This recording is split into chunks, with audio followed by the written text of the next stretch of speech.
Good morning. God's word for us this morning is found in Judges chapter 2, starting in verse 21. I also will no longer drive out before them any of the nations which Joshua left when he died, in order to test Israel by them, whether they will keep the way of the Lord to walk in it as their fathers did or not. So the Lord allowed those nations to remain, not driving them out quickly, as he did not give them into the hand of Joshua. And then chapter 3, the first few verses. Now these are the nations which the Lord left to test Israel by them, that is, all who had not experienced any of the wars of Canaan, only in order that the generations of the sons of Israel might be taught war, those that had not experienced it formerly. And from this, we can see that one reason why God left the nations in Israel and around Israel was first to test them, to see if they would be true to the Lord and faithful to the Lord.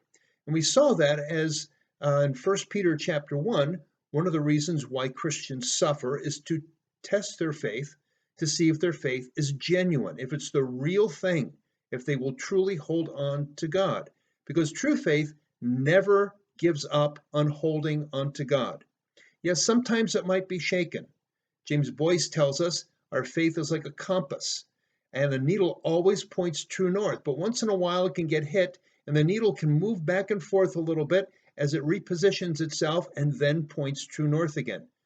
True faith will always hold on to God. But the second reason we also find here why God left these nations, and also why we suffer, is to train us. God left those nations for them to be trained in war. So we are also trained to trust in God by the difficulties that we experience. The best example in the Old Testament is Abraham.